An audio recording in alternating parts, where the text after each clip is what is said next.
महाराष्ट्र शासनाच्या वतीने महाराष्ट्राच्या लाडक्या बहिणी या अंत्योदयाच्या स्कीममध्ये येतात यांना साड्या वाटपाचा कार्यक्रम महाराष्ट्र शासनाच्या वतीने आयोजित केलेला आहे. सर्वसामान्य कुटुंबापर्यंत एक प्रेमाची भेट म्हणून शासनाकडनं एक साडी द्यावी आणि आपल्या बहिणींना कुठेतरी आपण मदतीचा हात द्यावी या भावनेतनं माजी मुख्यमंत्री एकनाथराव शिंदेसाहेब यांनी सुरू केलेली ही स्कीम आताचे मुख्यमंत्री आदरणीय देवेंद्रजी फडणवीस साहेब, आदरणीय एकनाथरावजी शिंदेसाहेब, आदरणीय सुनेत्राताई पवार त्यांच्या मार्गदर्शनाखाली जिल्ह्याचे पालकमंत्री गुलाबरावजी पाटील, आदरणीय गिरीशभाऊ महाजन, आदरणीय संजयजी सावकारे आणि आमदार म्हणून आम्ही माझ्या आमदारला होणार.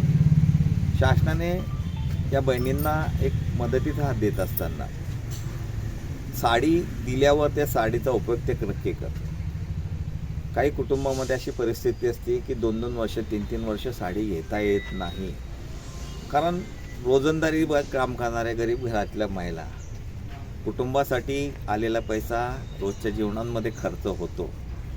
मग आपण कुठेतरी यांना मदत करू या भावनेतनं महाराष्ट्र शासनाच्या विभागाकडनं हे कार्यक्रम सुरू झाले.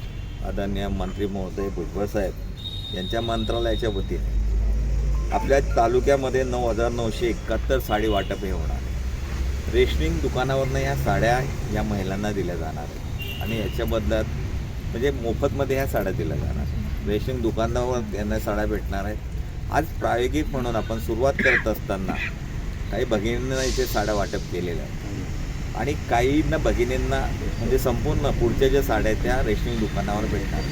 रेशनिंग दुकानावरती जर त्यांना साड्या भेटला नाही तर त्यांनी संबंधित तहसीलदार महोदय जे आहेत, थोरात साहेब असतील, योगेश पाटील असतील, मेश्राम मॅडम असतील, गरुण मॅडम असतील किंवा आपला जो विभाग आहे रेशनिंग विभाग यांच्याकडे कंप्लेंट करावी, जेणेकरून त्यांचा हक्काची आणि प्रेमाची भेट जी दिलेली ती त्यांच्यापर्यंत पोहोचली पाहिजे.